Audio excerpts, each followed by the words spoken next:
Hello, everybody. Welcome to my channel. I am back with this is not necessarily sci fi, but this is something scary. As you can see on the screen, I believe it's called the Ouija board. And I want to share this story with you. This man, a lot of people send in scary stories to him, real life stories, and he shares them. So I'm just also passing this on. I will have the link to his page and the videos as the first comment later on. But I don't mess with this type of stuff. I'm not messing with a Ouija board. A lot of you already know this board is used to contact, they say, people who have passed over, and they will move, they'll spell out things, they'll answer your question.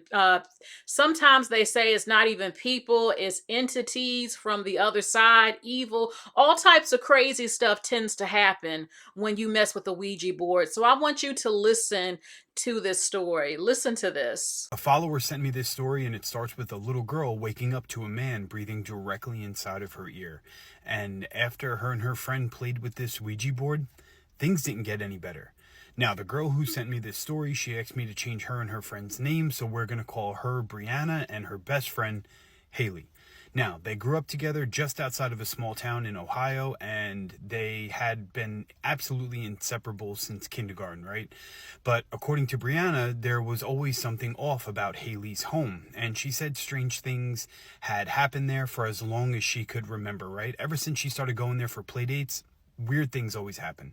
When Haley was about 9 years old, she woke up in the middle of the night because she felt someone leaning over her bed, and she couldn't move at first, I guess maybe like a sleep paralysis, and then she began to hear something and hear it, and it was slow, steady breathing right next to her ear.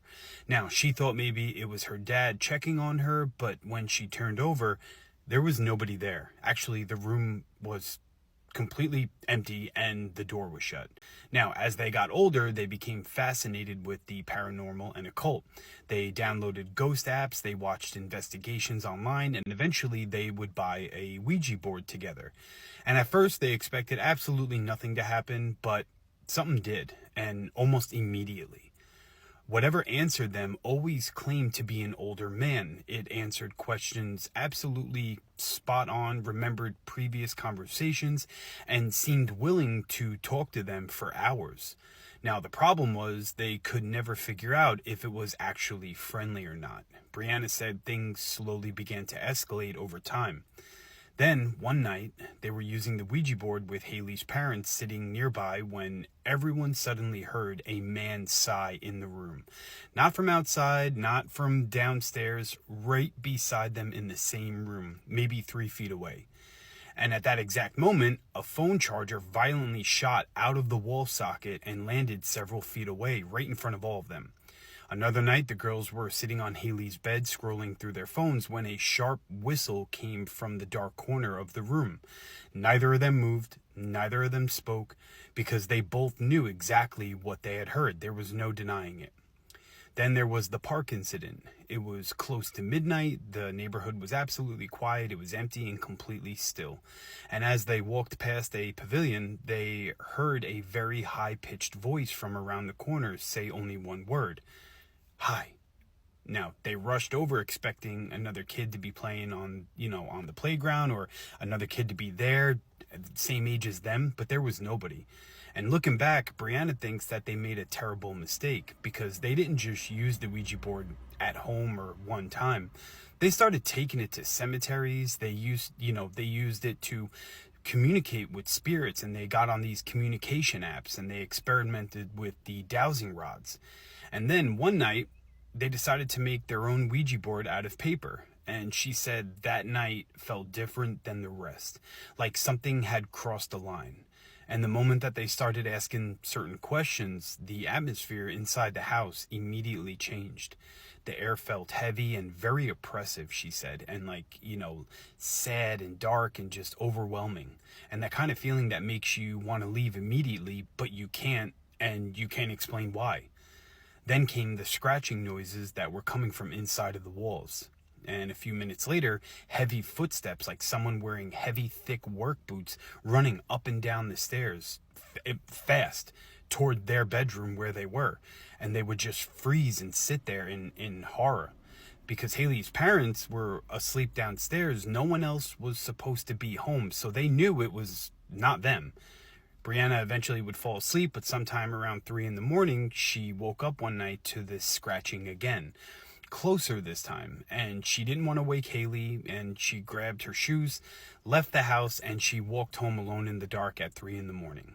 And she never spent another night at Haley's house ever again. And eventually, Haley had to sage her house and call in a priest, and according to both of them, the activity almost completely stopped after that had happened.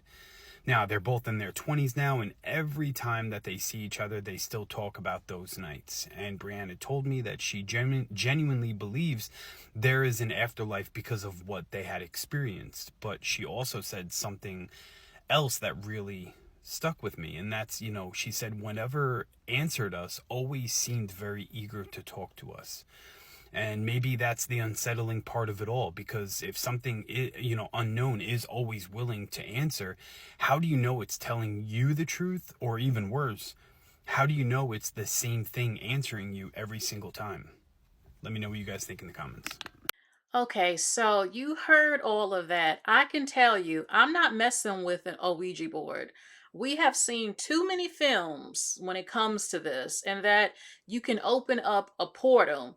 Now, what stood out to me is that she said that weird things happen at her friend's house before they even really started messing with the Ouija board. If I can feel energy, which I can, if I can feel that there's some sort of evil energy, evil entity, something is off in your house, especially if my dog or my cat doesn't want to go, they don't want to go in your house. I just know something isn't right. I can feel it. I'm not going to get a Ouija board and mess with it, go to cemeteries and all of that. I actually know someone in real life who messed with a Ouija board and said strange things started happening, but they were attracted to the occult. And sometimes when you are attracted to these type of things, some people might disagree, but some of these things can follow you. Because I used to be heavily into a lot of some of this stuff, looking at films about it, documentaries about it, believing in it hardcore. And I had some strange things happen to me in my life that I don't even feel comfortable talking about, scary things. And I will tell you, when he mentions sleep paralysis, that is a real thing. I've had it happen to me in my younger years about a good 8 times. I actually remember not being able to move and seeing a dark figure, darker than the entire room, hovering above me. I could not scream as I tried to scream, and it was heavy on top of me. I tried to move my arm, and my arm went down as if it yanked my arm. And I started started praying and everything like that, and just going for help. And eventually it went away. I've actually seen glowing red eyes before. It's a lot. Okay. And one thing that stood out to me as well is that when they started messing with the Ouija board, they said that they heard something heavy, heavy like boots running up the stairs, the socket, the thing came out of the socket, eager to talk, and a heaviness. And it reminds me of the sleep paralysis. They call it a hag. A hag is riding you. Um, and it was heavy on top of me. And they mentioned that heaviness, that energy. It's the energy, that heavy energy. Okay. And hearing a man's voice, once I see something like that, but basically, yeah, it's not something that I would want to continue to mess with. Even if you have a Ouija board, I'm looking at some of my notes. If you have a Ouija board, I don't want to mess with it in my house. I don't want to mess with it outside, because you can open a portal and things can still come through. Again, you don't even know if it's multiple entities that's trying to use the Ouija board to have access to you, I think of that film Insidious. Insidious basically, it was very scary, and it was evil entities that was trying to take over a child, and coming in and out the house. One of the films that I definitely think is very similar to me, it reminds me of the Ouija board type of stuff. It's called Talk to Me. That came out not too long ago. And basically, sometimes when people pass away, you saw that movie, The Sixth Sense. Sometimes they know they've passed away. And in some cases, they don't know that they've passed away. And you can get stuck, they say, in the in between. Now, nobody actually knows what happens when you pass away. Nobody has the answer to that. No one knows if hell or heaven, what can happen. But there are people who say that in some cases it happens so quickly, or some people just get stuck in the in between. And people who mess with the occult, they can use the energy or whatever this stuff is, that they can communicate through that. All right. And some, maybe they know they're in the afterlife, but I don't know for sure. But what I do know is that it's risky as hell to mess with a Ouija board. I don't even like to say the word candy, you know what, or bloody, you know what. I'm not going to say it because I'm not messing with that type of stuff, because you might bring in something that you can't get rid of. Now, he did mention that she got a priest and that she saged the house and got the priest, and then some of that stuff stopped happening. But sometimes, like I said, sometimes things can follow you. Things can still follow you. Sometimes maybe you can manifest some stuff because you believe in it so much, and the energy of fear. And it's just a lot of different stuff. I can't explain everything, but I do know that there are things out here that is it's not good. It is scary. Like I said before, the hag riding you, the dark figures, seeing glowing red eyes. I know someone who told me that him and his friend went to an empty apartment. The only light was the moonlight near the blinds, and that they were eating, and that he could feel and hear something heavy, the heaviness, coming down the stairs. And they both heard it and said, "Hold on, no one's supposed to be in here."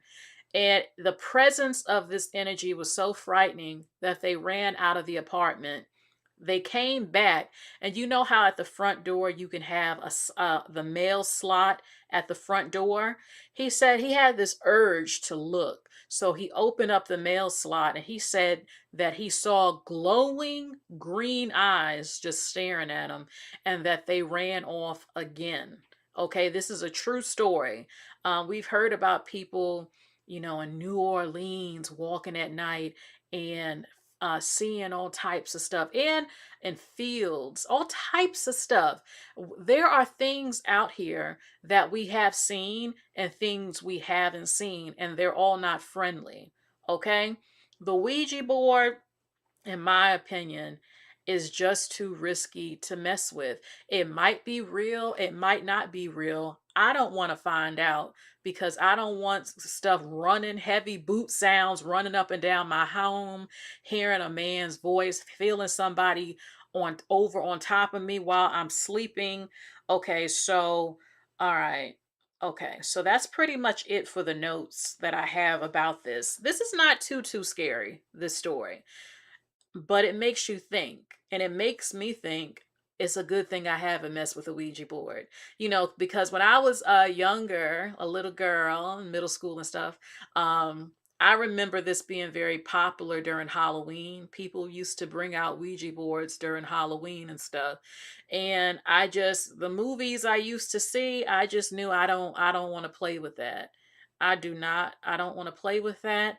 And I want to know, have any of you ever been into the occult, messing with Ouija boards? And did you ever experience a presence? Did your hands honestly move for it to communicate with you? Or is that just made up? That didn't happen for you.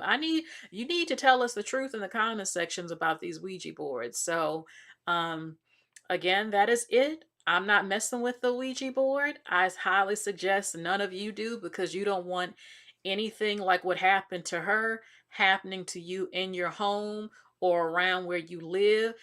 Even a friend's house. Don't run the risk of bringing something through your friend's house and all of that. And I know when you're younger, because they were younger, you're kind of into this, like, oh, is it really real and stuff like that. And then you find out, yes, a number of it is real. Okay, other people might say that it's a figment of your imagination. You hallucinated it. Oh, it was a manifestation. Oh, other people say, no, they're demons. When I think of demons, I think of like deformed looking things with slime and just looking crazy. Um, I don't know. We don't all know what happens when you pass away. We all have different opinions about what can happen when you pass away. Okay. And some people might say, oh, those are not actual people. I don't know for sure, but I know I'm not trying to find out. I can tell you that. So please like, share, and subscribe. Hit the bell and click all notifications and let us know in the comment section. Have you ever had an experience with any sort of thing to communicate with the passed over people, or so they say? Have you ever messed with an Ouija board? And did anything strange start happening? Okay, let us know in the comments section and I will talk to you all later. Thank you so much for stopping by. If you have any stories that you would like me to look at, my email is in the description box. Okay, so you all take care. Bye, everybody.